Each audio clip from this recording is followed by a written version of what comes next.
একটা এমন সুনসান জায়গা যেটার আশেপাশে কোনো জনবসতি নেই। আর সেই জায়গাটা যদি হয় আফ্রিকার ভয়ঙ্কর জায়গাগুলোর মধ্যে একটা, তাহলে তো কথাই নেই। এরকম একটা জায়গায় মৃত্যুর সাথে লড়াই করছে একটা পরিবার। কেন? কি হয়েছিল? ওরা ওখানে কেন গিয়েছিল? কেনই বা এখানে পশুদের লাশগুলো এইভাবে ঝুলছে? আর কেনই বা একটা হিংস্র পাগল সিংহ এদেরকে যেভাবেই হোক কামড়ে ছিঁড়ে নিতে চাইছে? এই মুভিটা আমার দেখা একটা বেস্ট সার্ভাইভাল মুভি। হ্যালো, তোমরা দেখছো এক্সপ্লেইন টিভি বাংলা। আজকের মুভি দ্য বিস্ট। কাহিনী শুরু হয়, দেখা যায় কয়েকজন পশু শিকারী রাতের অন্ধকারে নিরীহ পশুদের হত্যা করছে। শিকারীরা বন্য পশুদের মেরে তাদের বিভিন্ন অঙ্গ প্রত্যঙ্গ বিক্রি করে বিপুল অর্থ উপার্জন করে। আর এই কাজ করতে গিয়ে তাদের মধ্যে দুজন এক হিংস্র সিংহের কবলে পড়ে। এই ঘটনার বেশ কিছুটা সময় পরে দেখা যায় ন্যাট স্যামুয়েলস নামের এনাকে। ইনি পেশায় একজন ডাক্তার। তার সঙ্গে দেখা যায় তার দুই কন্যা, যার নাম মেরেডিথ এবং নোরা। তারা দক্ষিণ আফ্রিকায় ছুটি কাটাতে এসেছে এবং স্যামুয়েলদের নিতে আসে তার বন্ধু, যার নাম মার্টিন। তিনি পেশায় একজন জীববিজ্ঞানী এবং আফ্রিকার মোপানি রিজার্ভের ম্যানেজার। মোপানি রিজার্ভ হল আফ্রিকার জঙ্গলের একটা নির্দিষ্ট জায়গা। এই মার্টিনের সাথে তারা একটা গ্রামে এসে পৌঁছায়। স্যামুয়েলের স্ত্রী এই গ্রামেরই মেয়ে, তাই স্যামুয়েল তার স্ত্রীর মৃত্যুর পর মেয়েদেরকে নিয়ে এসেছে তাদের মায়ের গ্রাম ঘোরাতে। তাদের মা একজন পেশায় ওয়াইল্ড লাইফ ফটোগ্রাফার ছিল, অর্থাৎ যেসব ফটোগ্রাফাররা বনে জঙ্গলে ঘুরে বিভিন্ন পশু পাখি জন্তুদের ছবি তোলে। মার্টিন আসলে তাদের মায়ের ছোটবেলার বন্ধু। বর্তমানে তারা তাদের মায়ের বাড়িতেই উঠেছে, আর মার্টিনও সেখানেই থাকে। তারা চারজনে বেশ ভালোই সময় কাটাচ্ছিল, কিন্তু তা সত্ত্বেও স্যামুয়েলের সাথে তার সন্তানদের কেমন যেন একটা মনোমালিন্য লক্ষ্য করা যায়। কারণ তার স্ত্রীর মৃত্যুর আগে সে তার স্ত্রীকে সময় দিতে পারেনি, আর না তো তার সন্তানদের দিতে পেরেছে। সেই জন্য স্যামুয়েলের মেয়েদের সঙ্গে তার সম্পর্ক তেমন একটা সুবিধের নয়। যাই হোক, পরের দিন সকালে তারা বেরিয়ে পড়ে আফ্রিকার পাহাড়, বন্য পরিবেশের সৌন্দর্য দেখতে। আর আফ্রিকার চারপাশের জঙ্গল, সেখানকার বন্য পশুরা সবকিছু তাদের মন ভালো করে দেয়। এরই সাথে জঙ্গলের পাহাড়ের উচ্চতায় একটা পরিত্যক্ত স্কুল দেখিয়ে মার্টিন জানায় এই স্কুলে আগে তামা খনির কর্মীদের ছেলেমেয়েরা পড়াশোনা করত। মার্টিন তাদেরকে নিয়ে আসে পাহাড়ের একদম মাঝামাঝি একটা জায়গায়, যেখানে মার্টিনের সহকর্মী বানজির সঙ্গে তাদের পরিচয় হয়। মার্টিন তাদেরকে এখানে নিয়ে এসেছে সিংহ এবং তার পরিবার দেখাতে। এই সিংহদের মধ্যে আবার দুজনকে মার্টিন ছোট থেকে লালন পালন করেছে। মার্টিনের মতে বাইরের কেউ যদি এদের ওপর আক্রমণ করে তাহলে তারা হয় মরবে নয় মারবে। জঙ্গলের এটাই নিয়ম। মার্টিন তার সিংহদের সঙ্গে খেলা করতে করতে হঠাৎই লক্ষ্য করে এই দলের স্ত্রী সিংহীটা আহত। তার ক্ষত দেখে মার্টিন আন্দাজ করে নিশ্চয়ই এটা গুলির আঘাত, অর্থাৎ পশু শিকারীরা তাদের ওপর আক্রমণ করেছে। মার্টিন এই বিষয়ে তদন্ত করতে স্যামুয়েলদের নিয়ে পাশের গ্রামে যায়। তবে গ্রামে এসে তারা কোনো গ্রামবাসীকে দেখতে পায় না। এরপর কিছুক্ষণ সেখানে ঘোরাফেরা করে হঠাৎই মার্টিন একটা ভয়ঙ্কর কিছু দেখে। স্যামুয়েলকে বলে, তোমার মেয়েদেরকে এখান থেকে দূরে রাখো, কারণ দৃশ্যটা আসলেই ভয়ঙ্কর। অনেকগুলো মানুষ রক্তাক্ত মৃত অবস্থায় পড়ে রয়েছে। তাদের শরীরে ক্ষত দেখে মনে হচ্ছে কোনো সিংহ তাদের ওপর আক্রমণ করেছে। মার্টিনকে এই দৃশ্য চমকে দেয়। সে আগে এরকম কখনো দেখেনি। এই ভয়ঙ্কর পরিস্থিতি দেখে মার্টিন, স্যামুয়েল ও তার মেয়েদেরকে নিয়ে এখান থেকে রওনা হয়, কারণ হত্যাকারী সিংহ সম্বন্ধে তাদের বর্তমানে কিছুই জানা নেই। তাই সবার আগে তাদের নিরাপত্তা আবশ্যক। তবে যাওয়ার পথে তাদের সাথে একজন আহত গ্রামবাসীর দেখা হয়, কিন্তু সেই মানুষটা এতই আহত হয় যে বেশি কিছু বলার আগেই সেও মারা যায়। এমন সময় জঙ্গলে ঝোপের আড়ালে কোনো কিছুর আওয়াজ পেয়ে মার্টিন সেদিকে যায়, আর নদীর সামনে সিংহের পায়ের ছাপ দেখে মার্টিন জলে নামে। আর তারপর স্যামুয়েল একটা বন্দুকের আওয়াজ আর তার বন্ধুর চিৎকার শুনতে পায়। এই আওয়াজটা শোনা মাত্রই স্যামুয়েল ছুটে যায় এবং মার্টিনকে খুঁজতে গিয়ে কিছু একটা দেখে প্রাণপণে পালাতে শুরু করে, যেন মৃত্যু তার পেছন পেছন ধাওয়া করছে। আর দেখা যায় স্যামুয়েল কোনো মতে গাড়িতে ঢুকতে না ঢুকতেই জলযন্ত্র মৃত্যুরূপে একটা সিংহ সজোরে ঝাঁপিয়ে পড়ে তাদের গাড়িতে। তার এক থাবায় গাড়ির কাঁচটা ভেঙে যায়। এরপর সিংহটা পাগলের মতো তাদের গাড়ির জানালার ভেতরে হাত ঢুকিয়ে মানুষ টেনে নেবার চেষ্টা করতে থাকে। আর গাড়ির ভেতরে থাকা স্যামুয়েল ও তার মেয়েরা ফাঁদে পড়া ছাগলের মতো ছটফট করতে থাকে। তবে স্যামুয়েল হাল ছাড়ার পাত্র নয়। কথায় আছে না, বিপদের সময় মাথা ঠান্ডা রাখা উচিত। তাই সিংহ তার পা টেনে ধরার পরও স্যামুয়েল তার বড় মেয়েকে গাড়ি স্টার্ট করে দিতে বলে। অদম্য সাহসের সাথে সে এক লাত মেরে পাগল মানুষখেকো সিংহটাকে মাটিতে ছুঁড়ে ফেলে। কিন্তু এর ফলে তাদের গাড়িটা খাদের কিনারে এসে দুর্ঘটনা ঘটায়। তবে এতে তাদের কোনো শারীরিক ক্ষতি হয় না। স্যামুয়েল এই সময় নিজের মেয়েদের শান্ত করার চেষ্টা করে, তবে তার মেয়েরা এবং স্যামুয়েল এটা খুব ভালোভাবেই জানে যে বর্তমানে তারা এই রিজার্ভের যে অংশে আছে সেটা মনুষ্য পরিত্যক্ত অংশ, অর্থাৎ এই অঞ্চলে মানুষজন যাতায়াত করে না। তার উপরে মোবাইল নেটওয়ার্কের সমস্যা তো রয়েছেই। সুতরাং বর্তমান পরিস্থিতি যা, পরিষ্কার বাংলায় বললে তারা এখানে খুব বাজেভাবে ফেঁসে গেছে। সুতরাং এখান থেকে বেরোতে গেলে সাহায্য আবশ্যক। এসব বলতে বলতেই তাদের গাড়িতে থাকা ওয়াকিটকিতে যোগাযোগ করে মার্টিন জানায় তার ওপর পাগল সিংহ হামলা করেছিল।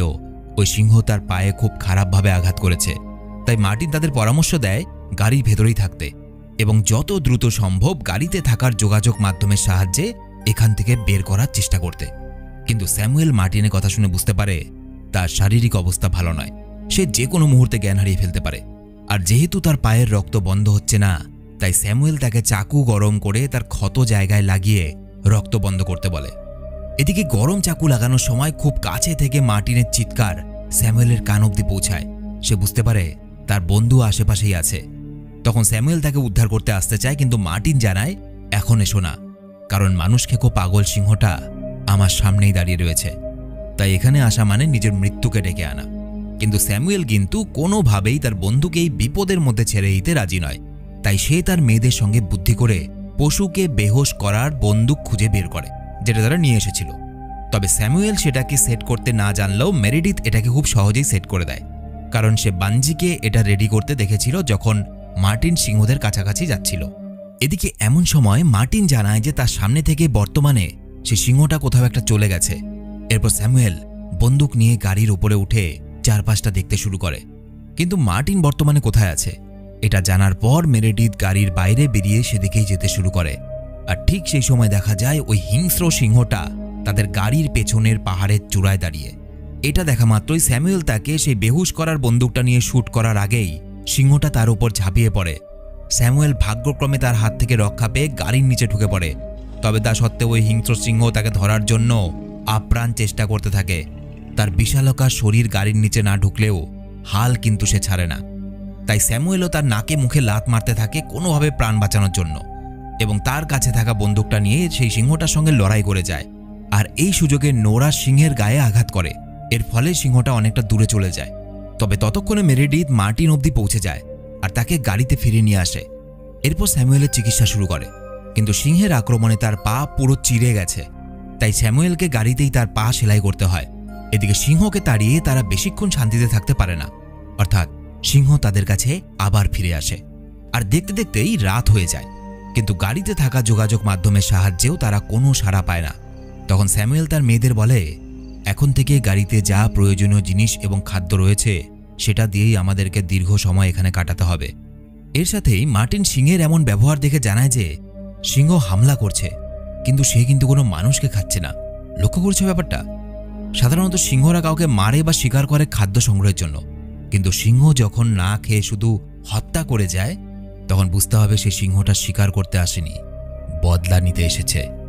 অর্থাৎ পশু শিকারীরা তার পরিবারকে মেরে পালিয়েছে, আর এখন এক পরিবার হারা সিংহ তার প্রিয়জন হারানোর বদলা নিচ্ছে।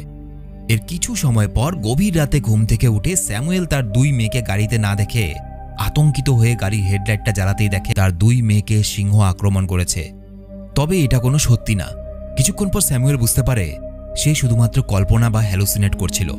আসলে এখানে ঘুরতে আসার পর থেকে তাদের সঙ্গে যা ঘটে চলেছে তাতে তার মানসিক অবস্থা খারাপ হয়ে যায়। এমন সময় তাদের রেডিও যোগাযোগের মাধ্যমে সিগন্যাল পাওয়া যায় হঠাৎ করেই, আর তাদের পেছনে কিছু গাড়ির আলো দেখে তারা মনে করে তাদেরকে সাহায্য করতে হয়তো লোক এসেছে, কিন্তু না, সেগুলো ছিল পশু শিকারীরা। কিন্তু তারপরেও স্যামুয়েল তাদের কাছে গিয়ে সাহায্য প্রার্থনা করে। এরপর পশু শিকারীরা স্যামুয়েলের সব কথা শুনে টাকার বিনিময়ে স্যামুয়েলকে শহর অবধি পৌঁছে দেওয়ার কথা বলে। স্যামুয়েল তাদের সব শর্তে রাজি হয়ে যায়, কিন্তু গাড়িতে মার্টিনকে দেখা মাত্রই তারা বেঁকে বসে, কারণ মার্টিন ছিল একজন পশুপ্রেমী, আর পশু শিকারীরা মার্টিনকে খুব ভালো করে চিনত এবং একই সাথে মার্টিনকে তারা পছন্দ করত না, কারণ মার্টিন সবসময় পশুদের বাঁচানোর জন্য কাজ করত এবং পশু শিকারীদের বিরুদ্ধে কাজ করত। তাই পশু শিকারীরা স্যামুয়েলকে মেরে তার মেয়েদের তুলে নিয়ে যাওয়ার চেষ্টা করে, কিন্তু তখনই সিংহটা পশু শিকারীদের উপর ঝাঁপিয়ে পড়ে। আর এই সুযোগে স্যামুয়েল জঙ্গলে যায় তাদের কাছে থাকা গাড়ির চাবি খুঁজতে। নিজের সন্তানদের জন্য ভয়ঙ্কর জঙ্গলে অন্ধকারে সিংহটাকে দেখেও সে প্রায় নিঃশ্বাস বন্ধ করে গাছের ওপর শুয়ে থাকে। এমনকি শহরের একজন সাধারণ মানুষ হয়েও তার হাতে জঙ্গলের বিষাক্ত সাপ উঠলেও সে ভয় না পেয়ে সেই সাপটাকে ধরে নিচে থাকা সিংহের গায়ে ছেড়ে দেয়, আর সাপের জন্য সিংহটা সেখান থেকে কিছুটা দূরে সরে যায়। কিন্তু কিছুক্ষণ পর সে জলে নেমে পড়ে, কিন্তু সিংহ তারপরেও মানুষের উপস্থিতি অনুভব করতে থাকে এবং তার আশেপাশেই ঘোরাফেরা করতে থাকে। স্যামুয়েলের ফেরার দেরি দেখে তার মেয়েরা গাড়ির হর্ন বাজালে সিংহ অন্যদিকে চলে যায়, আর স্যামুয়েলও জল থেকে উঠে একজন মৃত প্রায় শিকারীর কাছে গিয়ে গাড়ির চাবিটা পেয়ে যায় এবং তার বন্দুকটাও নিয়ে নেয়। কিন্তু সিংহটা ততক্ষণে স্যামুয়েলদের গাড়ির কাছে পৌঁছে গাড়ির ভাঙা জানালা দিয়ে মাথা ঢুকিয়ে মেরিডিথকে আহত করে দেয়। এদিকে গাড়িটা খারাপ অবস্থায় খাদের কিনারায় আটকে থাকায় সেটা খাদের দিকে যেতে শুরু করে। তাই মার্টিন স্যামুয়েলের মেয়েদের যত দ্রুত সম্ভব গাড়ি থেকে নামিয়ে দিয়ে নিজে সেই গাড়ি আর সিংহ সমেত খাদে পড়ে যায়। কিন্তু এতে শক্তিশালী সিংহের কিছুই হয় না, উল্টে সে আবারও গর্জন করে এবং মার্টিনের দিকে এগিয়ে আসে। আর সেই সময় গাড়ি থেকে তেল পড়তে দেখে মার্টিন তার হাতে থাকা লাইটারটা জ্বালিয়ে দেয়। ভয়ঙ্কর একটা বিস্ফোরণের সাথে সেকেন্ডের মধ্যে সবকিছু আগুনে ঝলসে যায়। তবে মার্টিনের উদ্দেশ্য কখনোই কিন্তু ছিল না একটা পশু হত্যা করা। সে তার বন্ধু এবং তার নিষ্পাপ সন্তানদের বাঁচানোর জন্য এটা করতে বাধ্য হয়েছে। তা না পার করতেই পৌঁছে যায় সেই পরিত্যক্ত স্কুলে। স্যামুয়েল সেখানে কিছুক্ষণ আশ্রয় নেওয়ার সিদ্ধান্ত নেয়, কারণ একেই তার মেয়ে গভীরভাবে আহত, তার ওপর এই গাড়িতে পর্যাপ্ত তেলও নেই। তাই ফাঁকা রাস্তায় আটকে পড়ার থেকে এই জায়গায় থাকা অনেক নিরাপদ। এদিকে স্কুলের ভেতরে গিয়ে তারা দেখে পরিত্যক্ত জায়গার সুযোগ নিয়ে এখানেও পশু শিকারীরা বিভিন্ন পশুকে মেরে তাদের ঝুলিয়ে রেখেছে। তবে সেসব বাদ দিয়ে স্যামুয়েল ও নোরা মেরিডিথের চিকিৎসার জন্য সরঞ্জাম খুঁজতে থাকে, কিছু তো পাওয়া যাবে। আর সৌভাগ্যবশত সেখানে থাকা কিছু জিনিসপত্র দিয়ে তারা মেরিডিথের চিকিৎসা শুরু করে। তবে মেয়ের চিকিৎসা করে স্যামুয়েল জল আনার জন্য বাইরে বেরোতেই নোরাদের ঘরের কাছাকাছি চলে আসে সেই সিংহটা। অর্থাৎ মার্টিনের ঘটানো বিস্ফোরণ ওই সিংহের কিছু করতেই পারেনি। এদিকে সিংহকে দেখে তাদের পায়ের তলার মাটি সরে যায়, কারণ তারা ভাবতেই পারেনি যে সিংহটা এখানেও পৌঁছে যাবে। তবে সিংহের হাত থেকে তো বাঁচতেই হবে যেভাবেই হোক। তাই নোরা তার আহত বোনকে নিয়ে অন্য জায়গায় সরে যায়, কিন্তু সিংহ তাদেরকে দেখে ফেললে তারা চিৎকার করে স্যামুয়েলকে ডাকে। স্যামুয়েল এসে সিংহর উপরে গুলি চালাতে থাকে এবং তাকে আপাতত সেখান থেকে তাড়িয়ে দেয় এবং আহত মেরিডিথ ও নোরাকে ওখানকারই একটা সুরক্ষিত ঘরে নিয়ে যায়, যেখানে সিংহ কোনোভাবেই ঢুকতে পারবে না। এরপর স্যামুয়েল তার মেয়েদেরকে সবকিছু ঠিক করে দেওয়ার কথা দিয়ে ঘরের দরজাটা বন্ধ করে দেয়। আর স্যামুয়েল এবার নিজেই সেই পাগল হিংস্র সিংহটাকে লড়াইয়ের ময়দানে ডাকে। নির্ভয়ে তার হাতে থাকা চাকু সিংহের দিকে ছুঁড়ে মারে। এরপর স্যামুয়েল কিছুক্ষণ দৌড়ে একটা জায়গায় গিয়ে থামে, যেখানে সিংহটা তার ওপর ঝাঁপিয়ে পড়ে। হিংস্র সিংহ তার হাতের থাবায় বড় বড় দাঁতের সাহায্যে স্যামুয়েলকে আঘাত করতে কোনো রকম কমতি রাখে না। তবে স্যামুয়েলও সাহসী যোদ্ধার মতো তার মুখোমুখি হতে থাকে। শক্তিতে না পারলেও স্যামুয়েলের সাহস কোনো অংশে কম নয়, কারণ তাদের মধ্যে যুদ্ধটা কিন্তু মানুষ ও পশুর নয়। এই লড়াইটা একজন বাবার তার নিজের সন্তানদের বাঁচানোর লড়াই। তবে এত বিশাল শক্তিশালী সিংহের সাথে কিন্তু বেশিক্ষণ লড়াই করাটা তার পক্ষে সম্ভব হয় না। একসময় স্যামুয়েলের মৃতপ্রায় অবস্থা হয়, কিন্তু তখনই ওই হিংস্র সিংহের সামনে অন্য দুটো সিংহ এসে দাঁড়ায়। এরা হলো মার্টিনের সেই দুটো পোষ্য সিংহ, যারা মার্টিনের সঙ্গে খেলা করছিল। তারাই বর্তমানে স্যামুয়েলের সামনে দাঁড়িয়ে আছে। আসলে স্যামুয়েল ইচ্ছে করেই বুদ্ধি করে মার্টিনের দেখানো সেই সিংহদের ডেরার সামনে নিয়ে এসেছিল এই সিংহটাকে। সে জানত মার্টিনের পোষ্য সিংহরা অবশ্যই সেই পাগল সিংহটাকে আক্রমণ করবে, কারণ মার্টিনের কথায় সিংহরা তাদের পরিবারকে বাঁচানোর জন্য তাদের পরিবারের ক্ষতি করতে পারে এমন প্রাণীকে মেরে ফেলে। আর যেহেতু পাগল সিংহটা প্রচণ্ড হিংস্র স্বভাবের ছিল, সুতরাং তাকে দেখে এই দুটো সিংহ বুঝতে পারবে যে এই পাগল হিংস্র সিংহের থেকে নিজেদের বাচ্চাগুলোকে রক্ষা করার জন্য এই সিংহটাকে তারা আক্রমণ করবে।